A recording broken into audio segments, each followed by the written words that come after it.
स्वागत है नमस्कार। आपका जागरण न्यू मीडिया के इस लोकप्रिय कार्यक्रम जागरण डायलॉग्स में। इस कार्यक्रम में हम विशेषज्ञों के साथ ऐसे विषयों पर चर्चा करते हैं जिनका सीधा संबंध आपके जीवन से होता है और जो आपके फायदे से जुड़ी हुई होती है। हमें से ज्यादातर लोगों के पास आजकल कार या बाइक जैसी चीजें हैं वाहन के नाम पर, और जो वाहन है वो बिना इंश्योरेंस के हम सड़कों पर नहीं चला सकते, इसलिए हम अपने वाहन का इंश्योरेंस करवाते हैं। अब सवाल उठता है कि आपको किस तरह का मोटर इंश्योरेंस कवर लेना चाहिए। अगर आपके पास बाइक है या कार है तो आपके पास किस तरह की पॉलिसी होनी चाहिए जो आपके लिए ज्यादा लाभप्रद हो। इस विषय पर चर्चा करने के लिए आज हमारे साथ हैं A&M इंश्योरेंस ब्रोकर्स के डायरेक्टर सुमित वाधवा जी और यूनाइटेड इंडिया इंश्योरेंस के manager incharge motor third party claims Jagdish Narang ji, और मैं हूं मनीष मिश्रा। स्वागत है आप सबका। नमस्कार, मेरा नाम है वरुण शर्मा और मैं हूं आपका को होस्ट। सुमित जी, जगदीश जी, आपका बहुत बहुत स्वागत है जागरण डायलॉग की इस सीरीज में। धन्यवाद। धन्यवाद। मेरा पहला सवाल जगदीश जी आपसे है। हाँ जी। मोटर इंश्योरेंस की अगर बात करें, ऑटोमोबाइल इंश्योरेंस को हाँ अगर जी। हम देखा जाए तो हाँ इंश्योरेंस वर्ड एक बहुत ही इंपॉर्टेंस ऑलरेडी क्रिएट रखता है अपने नाम में, अगर इंश्योरेंस की बात करी जाए ठीक है। तो मेरा पहला सवाल आपसे यह है कि लोगों को ये बताइए कि ऑटोमोबाइल इंश्योरेंस और ये जो इंश्योरेंस है ये जरूरी क्यों है, लोग उसे इग्नोर करते हैं, तो उसकी इंपॉर्टेंस क्या है वो हमें बताइए। वरुण जी, बहुत अच्छा सवाल किया है आपने। सबसे पहले तो अभी हम देखते हैं कि जब भी हम बाहर निकलते हैं तो कहते हैं यार इंश्योरेंस है या नहीं है। हम हम पूछते हैं इंश्योरेंस है या नहीं है। नहीं है तो हमें डर रहता है चालान हो जाएगा। अब पुलिस के पास ऐसा क्या अख्तियार है, कैसा क्या अधिकार है कि अब इंश्योरेंस नहीं की तो चालान हो जाएगा, और इंश्योरेंस क्यों होना चाहिए। तो इन सब की अगर हम जड़ में जाते हैं तो मोटर व्हीकल एक्ट एक लॉ बना हुआ है, पार्लियामेंट के पास किया हुआ, उसका सेक्शन 146 है। मैं उसको थोड़ा सा जो रेलिवेंट पोर्शन है उसको पढ़ देता हूँ। सेक्शन 146 कहता है कंपल्सरी मोटर व्हीकल इंश्योरेंस। ठीक है। It says necessity for insurance against third party risk. No person shall use except as a passenger or cause or allow any other person to use a motor vehicle in a public place unless there is in force in relation to the use of this vehicle by that person a policy of insurance complying with the requirements of this chapter। यानी कि कोई भी व्यक्ति जो गाड़ी का मालिक है वो अपनी गाड़ी को ना चलाएगा ना किसी को चलाने देगा पब्लिक प्लेस में जब तक कि उस गाड़ी के पास इस चैप्टर 10 जो सेक्शन 146 जो है इसके मुताबिक उसके पास एक पॉलिसी ऑफ इंश्योरेंस नहीं है। अब ऐसा किस लिए है? अब आप ये कहेंगे सरकार ने नियम बना दिया, ऐसा किस लिए बनाया कि मान लीजिए आप गाड़ी चला रहे हैं, मैं गाड़ी चला रहा हूं और मेरी गाड़ी के आगे आके किसी की टक्कर हो जाती है। गाड़ी पब्लिक प्लेस पे चलेगी, पब्लिक सड़क पे सबको आना है, आपको भी आना है, मुझ भी आना है, और पैदल जो चल रहे हैं उनको भी आना है। ठीक है। और अगर मान लीजिए किसी व्यक्ति को चोट लगती है और दुर्भाग्य से उसकी मृत्यु हो जाती है, अब यहाँ पे मेरे ऊपर दो तरह की लाइबिलिटी खड़ी हो जाती है। एक तो मैंने एक्सीडेंट से उस व्यक्ति की मृत्यु कर दी, एक क्रिमिनल केस चलेगा, और दूसरा है कि मैंने उनका जो सोल ब्रेड अर्नर है वो छीन लिया, अंडर लॉ ऑफ टॉर्ट्स जो है सिविल लाइबिलिटी भी मेरे ऊपर आ जाएगी। अब सिविल लाइबिलिटी के लिए अब सिविल लाइबिलिटी कितनी आएगी मुझे नहीं पता है, क्योंकि सिविल लाइबिलिटी के कई फैक्टर है कि मरने वाला कौन है, उसकी क्या इनकम थी, उसकी क्या एज थी, उसके पीछे जो है डिपेंडेंट वो कौन है, ये सारे फैक्टर्स जो है मिलाकर के लाइबिलिटी डिटरमिन की जाती है। और उसके लिए भी अलग प्रोविजन है सेक्शन 166 में, मोटर एक्सीडेंट क्लेम ट्रिब्यूनल। ठीक है। वो ट्रिब्यूनल जो है वो लाइबिलिटी मेरी डिटरमिन करता है। वो मेरी लाइबिलिटी 10 लाख से लेकर के 1 करोड़ 2 करोड़ 5 करोड़ तक कहीं भी हो सकती है। और हो सकता है कि मेरी इतनी कैपेसिटी ना हो कि मैं अपनी सारी जमीन जायदाद बेच के भी मैं उस लाइबिलिटी को पूरा ना कर पाऊं। इसलिए ये जरूरी है कि एक आपके पास ऐसी पॉलिसी होनी चाहिए, वो पॉलिसी आपकी थर्ड पार्टी लाइबिलिटी को कवर करे। यानी कि अगर आपने पॉलिसी ले ली और आपने उसका प्रीमियम दे दिया, उसके बाद उसकी जो भी लाइबिलिटी आएगी वो इंश्योरेंस कंपनी की आएगी, प्रोवाइडेड बशर्ते कि आप जो है पॉलिसी की नियम और शर्तों का पालन करें। उनकी भी हम चर्चा कर लेते हैं अभी। ठीक है। तो सबसे पहले तो ये है कि ये जो है एक थर्ड पार्टी इंश्योरेंस जो है, थर्ड पार्टी, अब प्रश्न ये आता है कि थर्ड पार्टी कौन है, तृतीय पक्ष कौन है। देखिए, हर इंश्योरेंस पॉलिसी जो है ये एक कॉन्ट्रैक्ट है। ठीक है। ये एक संविदा है कि इन व्यक्तियों, दो व्यक्तियों के बीच में। कौन कौन है दो व्यक्ति? एक तो गाड़ी का मालिक है और दूसरी इंश्योरेंस कंपनी है। इंश्योरेंस कंपनी नेचुरल पर्सन नहीं है, लीगल पर्सन है। ठीक है। कि कानून की दृष्टि में इंश्योरेंस कंपनी भी कोई भी, चाहे आपका जागरण न्यू मीडिया है या कोई भी है, ये भी एक व्यक्ति है, ये लीगल व्यक्ति हैं, और आप और हम नेचुरल व्यक्ति हैं। ठीक है। तो ये जो इंश्योरेंस पॉलिसी है ये एक एग्रीमेंट है, एक कॉन्ट्रैक्ट है दो व्यक्तियों के बीच में, गाड़ी के मालिक और इंश्योरेंस कंपनी के बीच में। कि और किसी भी तृतीय पक्ष को कोई भी नुकसान होगा तो इंश्योरेंस कंपनी उसकी भरपाई करेगी, बशर्ते कि आप उसकी नियम व शर्तों का पालन करें।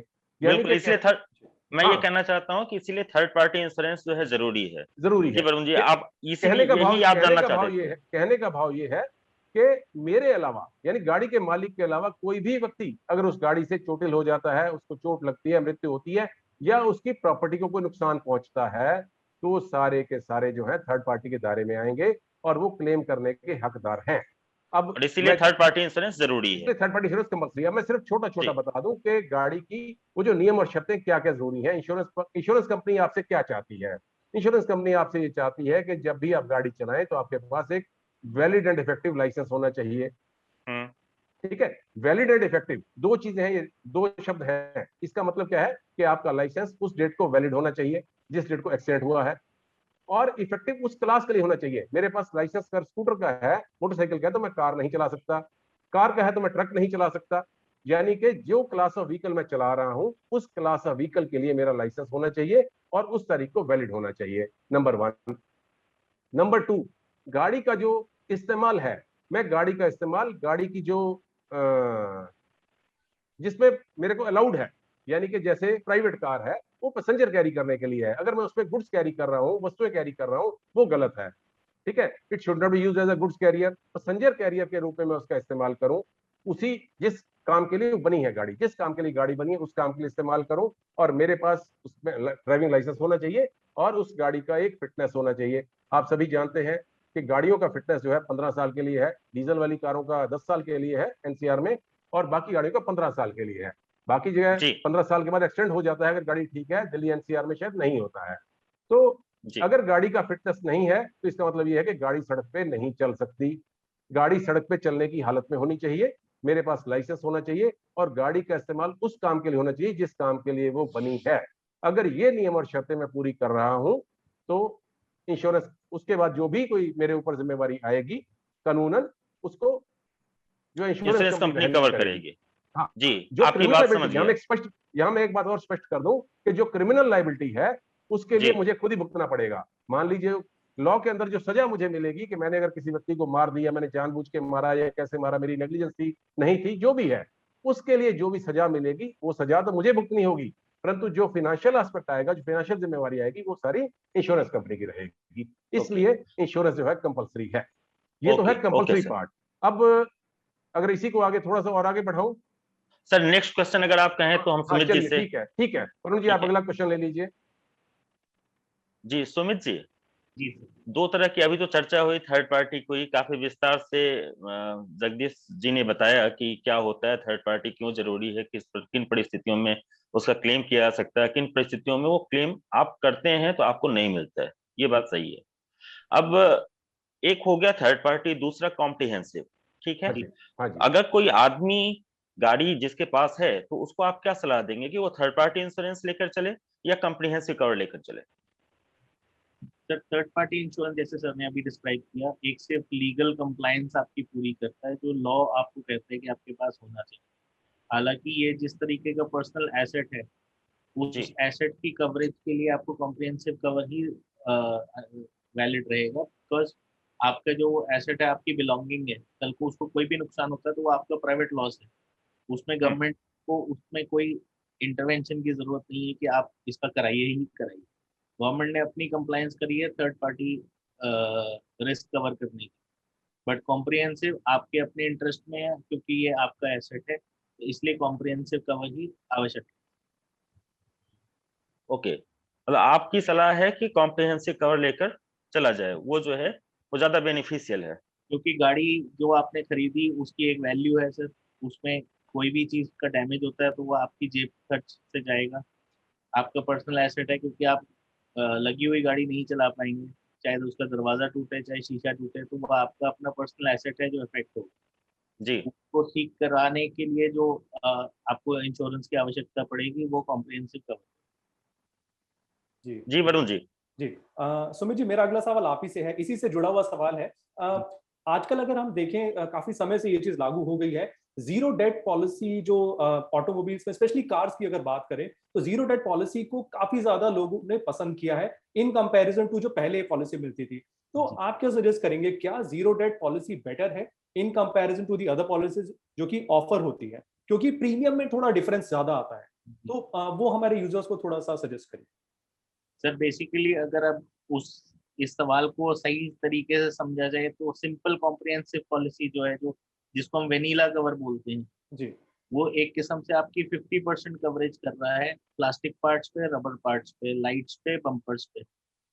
हालांकि जीरो डेप्रिसिएशन कवर लेने से आपको ये ऑप्शन दे दी गई कि कोई भी एक्सीडेंट हो एप्लीकेबल थी प्लास्टिक, मेटल, मेटल पार्ट्स पे है as per as of the vehicle. जितनी गाड़ी पुरानी होगी उसका एक डेप्रिसिएशन का स्लैब दिया गया है, उस हिसाब से डेप्रिसिएशन डिडक्ट होती है, क्योंकि गाड़ी जितनी पुरानी होगी, कितनी यूज हो चुकी है, उस हिसाब से डेप्रिसिएशन डिडक्ट होती है। हालांकि प्लास्टिक पार्ट्स पे और रबर पार्ट्स पे चाहे गाड़ी एक दिन पुरानी है चाहे 5 साल पुरानी है, 50% फ्लैट डिडक्ट होता है। उस चीज को मद्देनजर रखते हुए इंश्योरेंस कंपनी ने जीरो डेप कवर निकाले। जीरो डेप्रिसिएशन में भी बहुत वेरिएशन है, जैसे इंजन कवर है, कंज्यूमेबल्स हैं, उस पर मैं बाद में आता हूँ। बट जीरो डेप्रिसिएशन से आपको फायदा ये है सर कि अपार्ट फ्रॉम कंपल्सरी डिडक्टेबल, आपके सारे चार्जेस जो हैं जो वो इंश्योरेंस कंपनी बेयर करे। तो इसीलिए एक एडवाइस के तौर पे, एक रिकमेंडेशन के तौर पे जीरो डेप्रिसिएशन कवर जब तक आपको मिल सकता है, क्योंकि हर कंपनी की अपनी अपनी लिमिटेशंस हैं, जी कोई 3 साल दे रहा है, कोई 5 साल दे रहा है, कोई 7 साल दे रहा है, जब तक आपको मिल सकता है तो जरूर लेना चाहिए। जी जी जी मनीष जी। अच्छा, एड ऑन कवर की बात हुई है तो मेरा सवाल, मतलब हमारे दर्शक ये जानना चाहते हैं, जगदीश जी सवाल आपसे है हाँ कि जी। एड ऑन कवर्स में कौन कौन से ऐसे कवर हैं जो हमारे फायदे के लिए हो सकते हैं, जो हमारे फायदे के हैं, ताकि हम एक्स्ट्रा प्रीमियम भी अगर जब दें एड ऑन कवर के लिए तो वो कहीं ना कहीं हमें लाभ पहुंचाए। तो सबसे पहले तो जैसा अभी सुमित जी ने बताया कि ये जीरो डेप्रिसिएशन कवर जो है, जीरो डेप जी कवर, ये सबसे पहले तो अदरवाइज अगर नॉर्मल पॉलिसी होगी, जो पैकेज पॉलिसी होगी, तो उसमें डेप्रिसिएशन लगेगी, क्योंकि आपको पुरानी, आपकी गाड़ी पुरानी है, उसके बदले आपको नया पार्ट मिल रहा है। तो आपको चूंकि जी पुराने के बदले में नया मिल रहा है, तो आपको जितनी गाड़ी चल चुकी है, जितनी गाड़ी पुरानी है, उतनी उसकी डेप्रिसिएशन लग जाएगी एज पर the age of the vehicle. और जैसा अभी सुमित जी ने बताया कि जो प्लास्टिक पार्ट है उनके ऊपर 50% फ्लैट डेप्रिसिएशन है, चाहे वो एक दिन की है या 10 साल पुरानी है। ठीक है। अब उसको कवर करने के लिए तो जीरो डेप्रिसिएशन कवर आएगा। वो नॉर्मली जैसा अभी इन्होंने सुमित जी ने बताया कि 5 साल से लेके 3 साल, 5 साल, 7 साल, नॉर्मली 5 से लेके 7 साल तक वो मिल सकता है, तो आप उसको जी लीजिए। उसके अलावा कमर्शियल व्हीकल, उसके उसके अलावा और कई एड ऑन कवर हैं, जैसे इंजन प्रोटेक्शन कवर है, डुप्लीकेट की कवर है। ठीक है। तो ये एड ऑन कवर है। आप जितने भी, वही बात डिपेंड करता है, जैसे हम छोटा सा एग्जांपल देता हूं आपको, जैसे पिज्जा लेने जाते हैं तो हम उसके ऊपर टॉपिंग हम जितनी चाहें डलवा सकते हैं, उसके लिए हमें हर टॉपिंग के लिए एक्स्ट्रा पैसा पे करना पड़ता है। इसी तरह आप जितने एड ऑन कवर जो भी अवेलेबल है आप लेना चाहें आप ले सकते हैं। और कंज्यूमेबल है, कंज्यूमेबल भी आप उसमें कवर करवा सकते हैं। जैसे पेट्रोल तेल वगैरह है, एक्सीडेंट हुआ, तेल गिर गया, नॉर्मल कोर्स में वो नहीं मिलेगा, पर अगर हम कंज्यूमेबल कवर लिया है तो वो भी आपको मिल जाएगा। तो आप जितने उसके अंदर पैसे और देते जाएंगे, एडिशनल प्रीमियम देते जाएंगे, उतने ही आप एड ऑन कवर लेते जाएंगे। परंतु जीरो डेप और कंज्यूमेबल, ये दो हम्म आइटम, और इंजन प्रोडक्शन, ये तीन जो है मेरे हिसाब से बहुत जरूरी है, जो कि अगर आप अफोर्ड कर सकते हो तो जरूर लेने चाहिए। जी वरुण जी। जी जी सुमित जी, मेरा अगला सवाल आपसे है। फोर व्हीलर की बात हो गई है, बट हमारे काफी सारी ऑडियंस है जो टू व्हीलर के अराउंड क्वेश्चन कर रही है। शुरुआत में क्या होता है, जब बाइक नई होती है तो लोग उसके तुरंत उसका रिन्यू कराना शुरू कर देते हैं, बट जैसे ही 2-3 साल कंप्लीट होते हैं लोग थोड़े से रिलक्टेंट हो जाते हैं कि बाइक है मेरी, कितनी चलाऊंगा, इतना प्रीमियम क्यों मैं पे करूं। तो उसके अराउंड हमारे दर्शकों के साथ में शेयर करिए कि टू व्हीलर के लिए भी उतनी ही इंपॉर्टेंट है जो मोटर इंश्योरेंस है जितनी वो फोर व्हीलर के लिए होती है। सर पहली बात तो ये रेकमेंड करूंगा कि इंश्योरेंस को कभी भी एज अ खर्चा ना देखा जाए और as a investment, as a protection fees समझा जाए। क्योंकि ये हालांकि बहुत ज्यादा ऑब्जर्व किया गया है कि टू व्हीलर्स में मैक्सिमम ब्रेक आपको मिलते हैं। इसी के चलते हुए गवर्नमेंट ने बीच में ये योजना बनाई थी कि 5 साल की इकट्ठी पॉलिसी दी जाएगी, क्योंकि उनको मालूम है कि पहले और दूसरे साल के बाद हार्डली रिन्यूअल जी कन्वर्जन जो है वो बहुत कम है। पर उसकी वजह से जो कॉस्ट इम्पैक्ट था वो एक इंडिविजुअल के लिए बहुत भारी पड़ता है, क्योंकि 5 साल का लॉन्ग टर्म को मद्देनजर रखते हुए अब उन्होंने थर्ड पार्टी कंपलसरी कर दिया 5 इयर्स के लिए जब आप नई व्हीकल खरीदते हैं 2 व्हीलर, और 3 साल के लिए 4 व्हीलर के केस में। तो एक ये ओके। इनिशिएटिव गवर्नमेंट की तरफ से लिया गया जिसमें 5 साल का कंपल्जन आपको लगाया गया है। और चालान ऑफ कोर्स पुलिस तरफ से जो पोस्ट किए गए हैं उसको मद्देनजर रखते हुए काफी अवेयरनेस है लोगों में जो इंश्योरेंस रेगुलर कंटिन्यूएशन में रखना चाहते हैं। इंश्योरेंस कंपनीज की तरफ से भी काफी कोऑपरेशन है कि काफी कंपनीज हैं जो बिना इंस्पेक्शन के या सेल्फ इंस्पेक्शन मोड के बेसिस पे भी आपको इंश्योरेंस रिन्यू कर देती हैं, कोई इंस्पेक्शन चार्जेस नहीं ली जाते। तो हर तरीके की मुनासिब कोशिश की जाती है कि आपको बेस्ट से बेस्ट कंफर्ट दिया जाए ताकि आप अपना इंश्योरेंस रिन्यू कर सकें। जी मनीष जी। जगदीश जी, हमारे दर्शक जानना चाहते हाँ हैं जी, कि जनरल इंश्योरेंस कंपनी की तो कमी है नहीं, कंपनियां तो कई सारी हैं। बिल्कुल बिल्कुल। तो वैसे में पॉलिसी अगर जब कोई व्यक्ति अपनी गाड़ी के लिए रिन्यू कराने जाता है या गाड़ी खरीदता है तो आमतौर पर जो शोरूम वाले होते हैं, जो कंपनी वाले होते हैं, वो दे देते हैं इंश्योरेंस की, भाई इनसे हमारा टाई अप है। लेकिन अगर जो रिन्यू कराने जाता है तो उसके सामने बहुत ढेर सारे ऑप्शन आ जाते हैं कि ये कंपनी है, ये कंपनी है, ये कंपनी है। सबके प्रीमियम ही अलग अलग होते हैं, कुछ के प्रीमियम काफी कम होते हैं, कुछ के काफी ज्यादा होते हैं। तो ऐसे में अगर कोई आदमी इंश्योरेंस रिन्यू कराने जा रहा हो तो आपकी सलाह क्या होगी कि वो सही पॉलिसी भी उसको मिले, उसके काम की पॉलिसी भी मिले, और उसको पैसे भी ज्यादा ना देने पड़े? मतलब पॉलिसी लेते समय किन बातों का ध्यान समझ रखना गए, सस्ता मजबूत और टिकाऊ। चाहिए? जी। तो वैसे तो ये क्वेश्चन जो है ये सुमित जी के काम का है, ठीक है, क्योंकि ये इस फील्ड के एक्सपर्ट हैं। जहां तक मेरी बात है कि मैं तो देखिए, मैं अपनी कंपनी को कहूंगा कि मेरी हमारी कंपनी की पॉलिसी सबसे बढ़िया है, क्योंकि अच्छा उसके दो कारण हैं। एक तो मैं यहाँ पे हूँ और दूसरा मैंने सिर्फ अपनी कंपनी की पॉलिसी देखी है, बाकी ज्यादा नहीं देखी है। और हमारे जो एजेंट्स होते हैं या ब्रोकर्स होते हैं, सुमित जी जैसे लोग, सुमित जी के पास सभी कंपनियों का डिटेल रहेगा। आपने पहले बिल्कुल ठीक कहा कि पहली बार जब आप लेंगे तो डीलर आपके पास जिस कंपनी से भी उसका टाई अप होगा तो वो आपको वहां की पॉलिसी दे देगा, और उसके जी। बाद रिपेयर वगैरह का भी खर्चा होगा तो आपको कुछ नहीं करना है, आपको वहां जाके गैरेज में गाड़ी छोड़नी है, वो अपने आप क्लेम वहां से लेता रहेगा, आपको सिर्फ एक्सेस क्लॉज पे करनी है। जो कंपनी टेक्निकल की बात की थी सुमित जी ने, दैट इज एक्सेस क्लॉज। तो हर जी। गाड़ी में एक एक्सेस क्लॉज लगी रहती है, वो depending on the CC of the vehicle और मेक ऑफ द व्हीकल, वो आपको देके और अपना डेप्रिसिएशन दे करके, और जीरो डेप पॉलिसी है तो वो भी नहीं देना है, आप लेके गाड़ी आ जाएंगे। हाँ, रिन्यूअल के टाइम पे आता है तो उसके बाद कौन सी कंपनी की पॉलिसी कितनी अच्छी है, तो आपको सुमित जी या इनके और जो ब्रदर ब्रोकर्स हैं, ये क्वेश्चन हम सुमित जी से ले लेते हैं। हाँ, सुमित ये जी, बता सकते हैं आप कि बताएं आप, कि क्या मतलब ध्यान रखना चाहिए ताकि सस्ता सुंदर टिकाऊ, सब जगदीश जी ने यूज किया है, तो सस्ता सर, सुंदर टिकाऊ पॉलिसी जो जैसे है वो मिल सके। सर एक डिमांड कॉमन आती है सबकी तरफ से, सबसे सस्ता चाहिए और सबसे अच्छा चाहिए। बिल्कुल। तो वो कॉम्बिनेशन बनाना बहुत मुश्किल काम है क्योंकि वेरिएशन बहुत ज्यादा है। एज कम्पेयर्ड आप हर कंपनी की पॉलिसी अगर उठाएंगे तो ए को बी से बहुत फर्क है, बी का सी से बहुत फर्क है। तो एक डिपार्टमेंटल स्टोर है बेसिकली, तो आपको कंपैरिजन बहुत जरूरी है। इसलिए आप देखेंगे सारी ऑनलाइन वेबसाइट जो कंपैरिजन फैसिलिटेट करती हैं आपको, वो जी। सेल पे कंपेयर करना लोग बहुत पसंद करते हैं पहले, कि मैं यहाँ से कंपेयर कर लूँ और फिर 4 जगह से ऑप्शन लेकर फिर डिसाइड करूँ। बेसिकली अब जैसे एक एग्जांपल ले लेते हैं, जीरो डेप्रिसिएशन। अब कोई हम्म। कंपनी इसको 2 क्लेम्स पे रिस्ट्रिक्ट करती है साल में, कोई अनलिमिटेड पे प्रपोज करती है, कोई करती है तीसरा क्लेम मैं 75% दूंगा। तो ये सारी चीजों को ध्यान रखते हो अब बंदा, एक आपने मुझे सपोज अपनी पुरानी पॉलिसी भेजी कि मुझे उसमें सिर्फ एड ऑन कवर्स लिखा है, हालांकि हम्म। जब तक क्लेम नहीं हुआ इसलिए आपको भी नहीं मालूम कि मेरा क्या क्या इसमें इंक्लूडेड था। अब जब ऑप्शन आती है आपने कहा, क्योंकि जिस तरीके से होता था कि लाइफ इंश्योरेंस करानी है तो LIC करवानी है, लोगों की पंच लाइन होती है मुझे LIC करानी है। ऐसे ही अब डिफरेंट टर्मिनोलॉजी आ गई, मुझे बम्पर टू बम्पर करानी है, मुझे सिर्फ जीरो डेप पॉलिसी करानी है। अब जब आप जीरो डेप बोलते हैं तो मैं एक अपनी तरफ से मॉरल ड्यूटी आपकी पिछली एड ऑन कवर्स देख के आपको इंजन प्रोटेक्शन भी दूं, कंज्यूमेबल भी दूं, रिटर्न टू इनवॉइस भी दूं, ढेर सारे एड ऑन कवर्स हैं।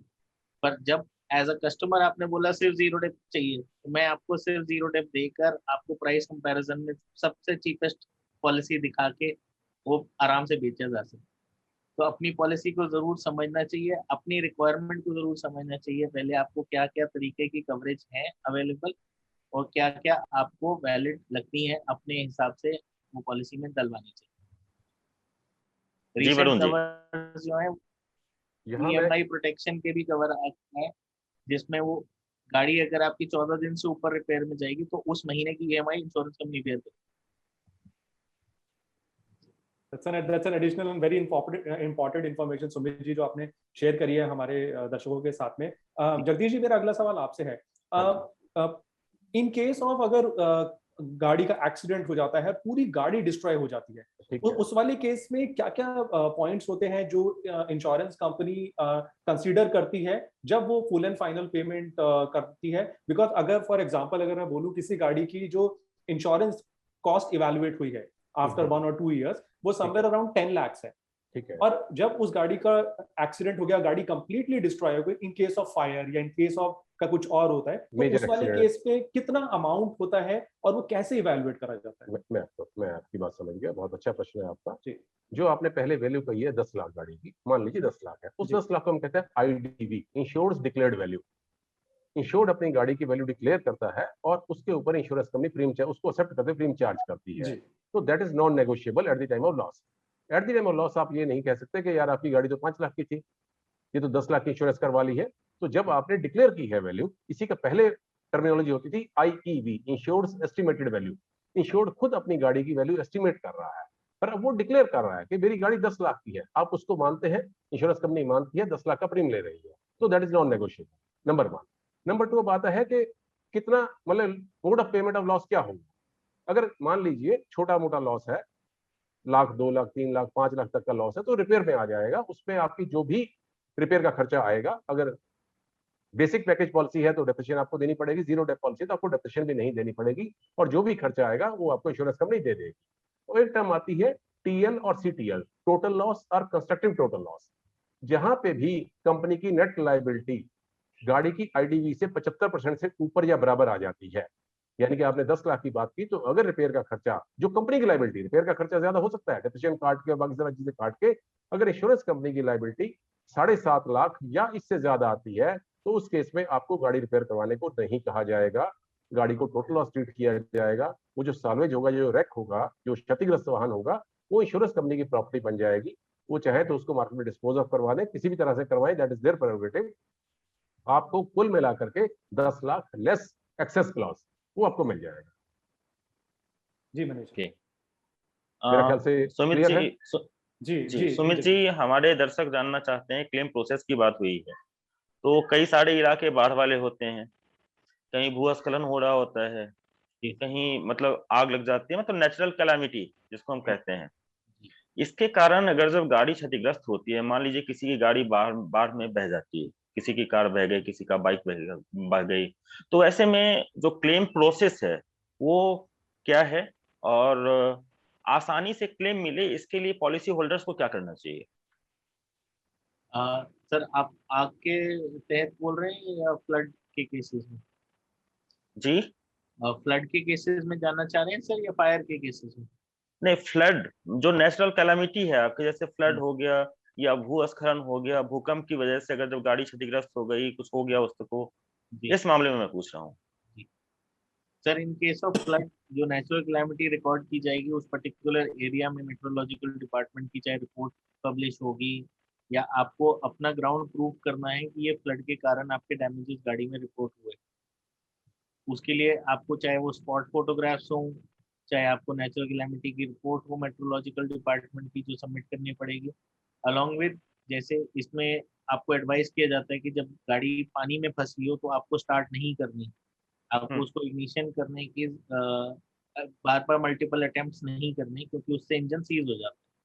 तो अगर तो इंजन प्रोटेक्टर आपकी पॉलिसी में आपने लिया हुआ है तो वो चीज़ का कवरेज बिल्कुल मिलेगा आपको, बट अगर वो नहीं लिया हुआ तो और इंजन सीज हो जाता है तो इंश्योरेंस कंपनी आपको बेयर नहीं करेगी उस लॉस को।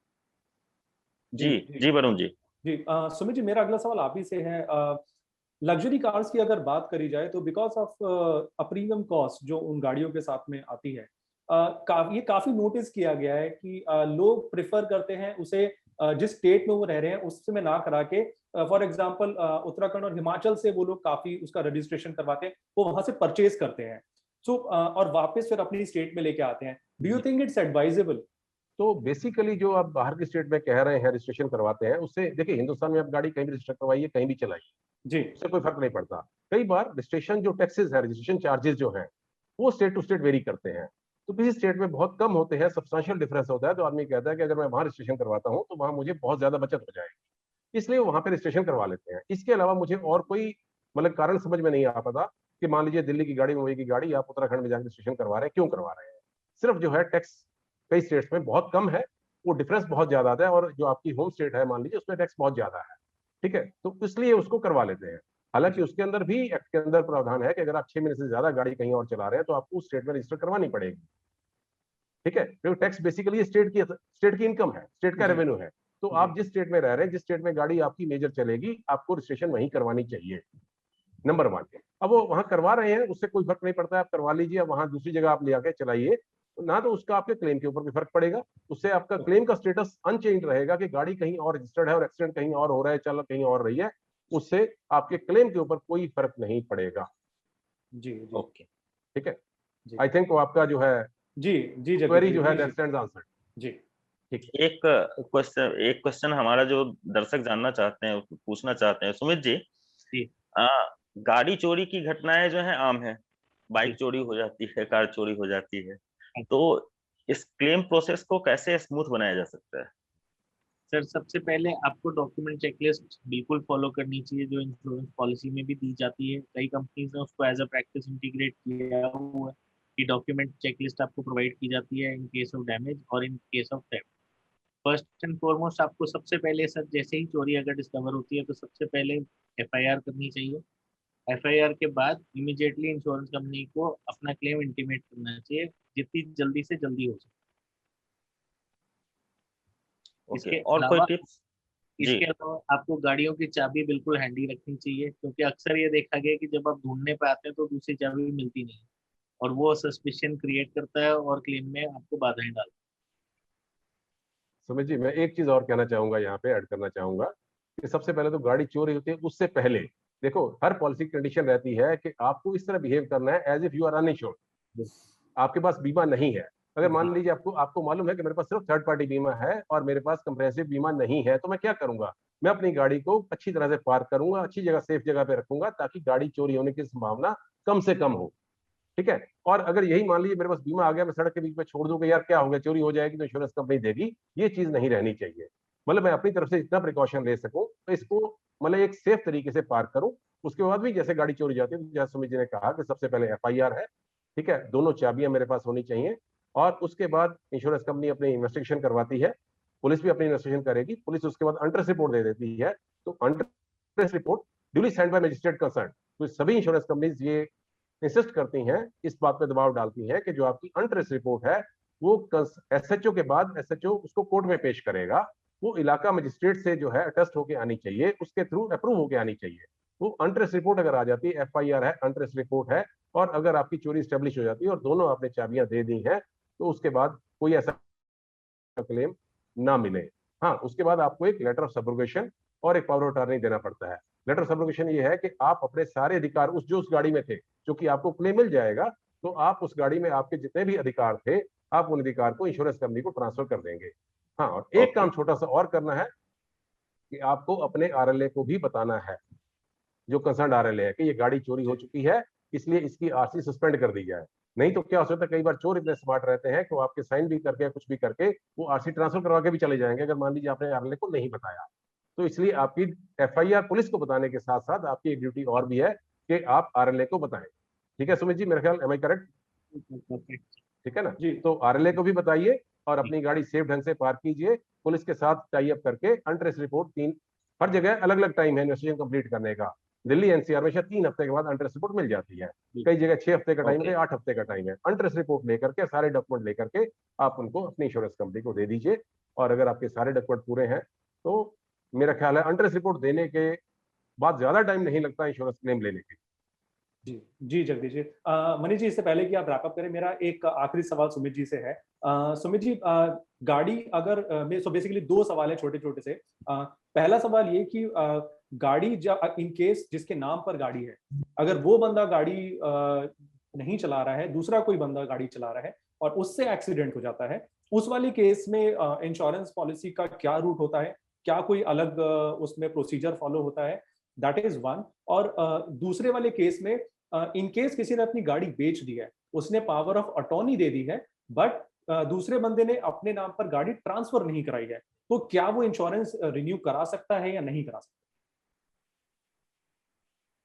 सर, पहला आपका सवाल है कि इन केस जिसके नाम पर गाड़ी है वो नहीं चला रहा है, कोई और चला रहा है और उससे एक्सीडेंट हो जाता है। हाँ जी, उस सर यहाँ पर ऐसा कोई कंपल्जन नहीं है कि पर्टिकुलर पर्सन जिसके नाम पे गाड़ी रजिस्टर्ड है वो ही चला रहा हो, अनटिल अनलेस आपकी कोई फाइनेंशियल ट्रांजैक्शन हो चुकी है और आपने गाड़ी उसको दे चुके हैं और आरसी ट्रांसफर करा चुके हैं, तभी कोई ऑब्जेक्शन आएगा, अदरवाइज उसमें कोई ऑब्जेक्शन नहीं। हाँ, जरूर है कि आपको अपना रिलेशनशिप उस पार्टी के साथ डिक्लेयर करना पड़ेगा कि किस कैपेसिटी में आप गाड़ी चला रहे थे और ओनर की उसमें कंसेंट थी या नहीं। जी, जी। और दूसरा दूसरा सवाल मेरा गाड़ी के बेचने के ऊपर है कि अगर फॉर एग्जांपल मैंने अपनी गाड़ी किसी को बेची है, पावर ऑफ अटॉर्नी साइन हो गई है कि मैंने इनको ये गाड़ी बेच दी है, मगर जी। गाड़ी पे नाम ट्रांसफर नहीं हुआ है आरसी के ऊपर, तो हाँ जी। क्या वो तब भी इंश्योरेंस पॉलिसी रिन्यू करा सकते हैं या नहीं करा सकते? सर, जब तक आपकी सेल ट्रांजैक्शन इन प्रोसेस है, आरसी ट्रांसफर नहीं हुई, जब तक टाइटल आपका अनचेंज्ड है और इंश्योरेंस पॉलिसी और आरसी ये एक दूसरे को कॉम्प्लीमेंट करनी चाहिए, सेम नाम पे होनी चाहिए। एज लॉन्ग एज दोनों एक ही नाम पे हैं, आपको क्लेम बिल्कुल मिलेगा। बट सपोज आप आरसी ट्रांसफर करा चुके हैं और इंश्योरेंस आपने ट्रांसफर नहीं कराई है, क्लेम नहीं मिलेगा। जी, जी। या वरुण जी, मैं एक चीज और ऐड करना चाहूंगा यहाँ पे, थोड़ा इसको और मतलब क्लैरिफाई करना चाहता हूँ। इसका जो प्रोविजन है वो है सेक्शन 157 मोटर व्हीकल एक्ट। जी। वो ये कहता है कि अगर आप गाड़ी आपने खरीद ली, मान लीजिए आपकी गाड़ी है, मैंने खरीद ली है, ठीक है, मैं तुरंत पहले तो आरएलए में ट्रांसफर पेपर जमा करवाऊंगा, ठीक है, और जब आरसी मेरे नाम पे हो जाएगी उसके बाद मुझे 14 दिन का टाइम मिलता है आरसी पॉलिसी ट्रांसफर करवाने के लिए, ठीक है। उसमें दो पोर्शन है, जो थर्ड पार्टी पोर्शन है वो ऑटोमेटिक ट्रांसफर है। सेक्शन 157 कहता है कि जो थर्ड पार्टी पोर्शन है, इन बिटवीन मान लीजिए मैंने गाड़ी 14 दिन भी बीत गए, मैंने गाड़ी ट्रांसफर नहीं करवाई है, गाड़ी का नुकसान हो जाता है, अगर थर्ड पार्टी लॉस है तो third parties vehicle policies automatically transferable in the name of new owner. परंतु जहां तक ओडी पोर्शन है, ऑन डैमेज पोर्शन है, गाड़ी का पोर्शन है, उसमें 14 दिन के अंदर मुझे ट्रांसफर करवानी है। अगर 14 दिन तक लॉस हो जाता है तो मैं अपनी कह सकता हूं कि मैं इसको ट्रांसफर करवाने जा रहा था, मेरे पास 14 दिन का टाइम है, परंतु 14 दिन बीत जाने के बाद, ट्रांसफर आरसी ट्रांसफर होने के 14 दिन बीत जाने के बाद भी अगर ट्रांसफर नहीं होती है, तब पुराना, चूंकि जो मालिक है वो गाड़ी बेच चुका है, उसका एक इंश्योरेबल इंटरेस्ट नहीं है। यहां मैं एक टर्म यूज कर रहा हूं, इंश्योरेबल इंटरेस्ट, कि आप किसी चीज का इंश्योरेंस क्यों करवा सकते हो, कौन करवा सकता है, जिसका उसमें इंश्योरेबल इंटरेस्ट है। अगर उस प्रॉपर्टी के नुकसान होने से उस बंदे को नुकसान होता है तो he said to have insurable interest in that, ये माना जाएगा कि उसका उसमें इंश्योरेबल इंटरेस्ट है। तो आप चूंकि गाड़ी बेच चुके हैं, 14 दिन भी बीत चुके हैं, आपका उसमें इंश्योरेबल इंटरेस्ट नहीं है, मैंने गाड़ी खरीद ली है, इंश्योरेबल इंटरेस्ट मेरा है, परंतु पॉलिसी मेरे नाम पे नहीं है, इसलिए मुझे क्लेम नहीं मिलेगा। उस केस में किसी को भी क्लेम नहीं मिलेगा। आप लोगों ने दोनों ने बहुत अच्छी जानकारी दी है हमारे दर्शकों को कि कार या बाइक इंश्योरेंस अगर जब कोई खरीदने जाता है, कोई क्लेम करने जाता है, तो उनको किन किन चीजों का ध्यान रखना चाहिए। और जागरण डायलॉग्स प्रोग्राम भी हमारा इसीलिए है ताकि लोगों के फायदे की बात की जाए। मनीष जी, अगर आप जागरण चाहे डायलॉग्स एक में एक छोटी सी बात एक और कहना चाहता हूं दर्शकों की जी जानकारी के लिए। जी एक तो जब भी गाड़ी चलाएं, जैसे मैंने पहले कहा कि आपके पास लाइसेंस होना चाहिए, फिटनेस होनी चाहिए, शराब पीकर गाड़ी ना चलाएं, ठीक है। जी ये मानवता के प्रति भी अपराध है और कानून में भी अपराध है। सेक्शन 185 मोटर व्हीकल एक्ट में भी चालान हो सकता है, और अगर मान लीजिए उसके किसी थर्ड पार्टी को लॉस हो जाता है तो इंश्योरेंस कंपनी भी उसका क्लेम नहीं देगी। जहां पे सेक्शन 185 का चालान आ गया, उसमें इंश्योरेंस कंपनी अपना पल्ला झाड़ देगी कि आप ड्रंकन ड्राइविंग कर रहे थे, शराब पीकर के गाड़ी चला रहे थे, इसलिए आपसे तो एक्सीडेंट होना ही था, हमारी लायबिलिटी नहीं है। मतलब एक मानवता के प्रति भी अपराध है, अपने लिए भी अपराध है, और आप अपना भी नुकसान करेंगे और जो लायबिलिटी आएगी वो भी आपको भुगतनी होगी। इसलिए सुरक्षित चलिए, तरीके से आपने गाड़ी चलाएं और शराब पीकर तो बिल्कुल ही ना चलाएं। आपने हमारे दर्शकों को आगाह किया है, जागरूक किया है कि शराब पीकर गाड़ी ये न चलाएं। निवेदन निवेदन है सभी से। जी, चलिए, आप दोनों लोग हमारे जागरण डायलॉग्स प्रोग्राम में आए और बड़ी अच्छी जानकारियां दी। जागरण डायलॉग्स का ये वीडियो आप जागरण के यूट्यूब चैनल पर भी देख सकते हैं, और टेक्स्ट के तौर पर आप जागरण.com पर इसका आर्टिकल भी पढ़ सकते हैं। बहुत बहुत धन्यवाद आप लोगों का। बहुत बहुत धन्यवाद।